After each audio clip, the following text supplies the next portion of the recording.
Why is it that your company is investing so much in China, particularly in Chinese artificial intelligence and semiconductor startups? Yeah, China is the second largest economy in the world.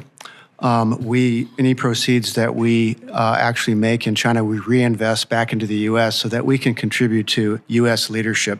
Well, wait a minute. So you're telling me it's good for the United States that you are investing billions of dollars in Chinese artificial intelligence? Let me just read you from a Financial Times article. Intel's venture capital arm has emerged as one of the most active foreign investors in Chinese artificial intelligence and semiconductor startups at a time that the chip maker is receiving billions of dollars from Washington to fund a technological arms race with Beijing. Is the money that you're getting from the United States government enabling your investment in China? At this point, we have not received money from the United States, but the money that we're to receive is invested entirely in the United States to grow semiconductor manufacturing. You have 43 China-based technology startups. Since your venture fund was launched in the early 1990s, has invested in more than 120 Chinese groups, including their data provider Crunchbase. I'm still quoting from the FT article. You've continued to back fledgling Chinese companies even in the past year, even as many American companies have exited the market, the Chinese market that is, under pressure from U.S. authorities. It just seems strange to me that you're spending so much money, even as you're set to receive billions of dollars. By the way, I can't believe that you get no money from Washington, D.C.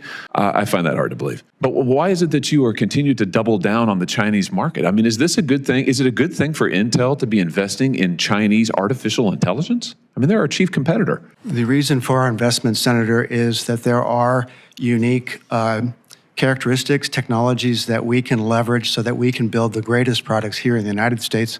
I have no doubt that you're able to turn a significant profit off of what you invest in China, but how that benefits inures to the benefit of the United States is opaque to me, not clear to me. What about your relationship with your suppliers in Xinjiang and Uyghur forced labor?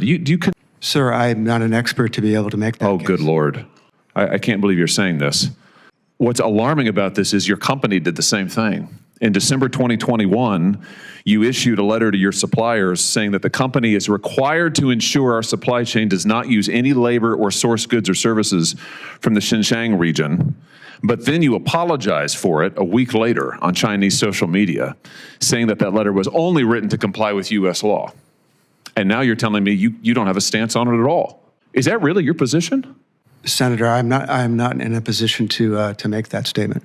You have billions of dollars of investments in China. You are investing in Chinese artificial intelligence. You are investing in Chinese semiconductors. You are making who knows how much money in China, but you won't say that the Uyghurs being exploited is wrong? What is wrong with you people? That's not a rhetorical question. I can't believe I'm hearing this. Personally, I believe that slave labor is wrong, yes. Personally, well, good. Well, I'm glad we've gotten that far. Now, why is your company associating itself with it? I am not aware that my company's associated with it. I cannot believe that we are sitting here having this conversation. I cannot believe that it is not easy for you to say that Intel will have nothing to do with forced labor. We condemn it. We will have nothing to do with it. This is astounding. Senator, we do not support or tolerate our products being used in forced labor, slave labor, or child labor. Yeah, but you just sat here and said that you don't have any idea if it's really going on in China. But I'm not an expert in that. It doesn't take an expert. Everybody knows that this is the truth, right? I mean, would you give me the same answer about the Holocaust? Do you have to be an expert in that to know that it was wrong and that it happened? I mean, good Lord. I just have to tell you, I can't believe the U.S. government give you any money if this is what you're going to do with it, and this is going to be the position of your company. Intel is laying off, 15,000 workers now in this new plan that you've just announced, our cost-saving plan for 2025. How many of those 15,000 workers are Americans? Senator, I don't have a number at this point of who's being laid off. I can tell you that laying off anybody is no easy decision.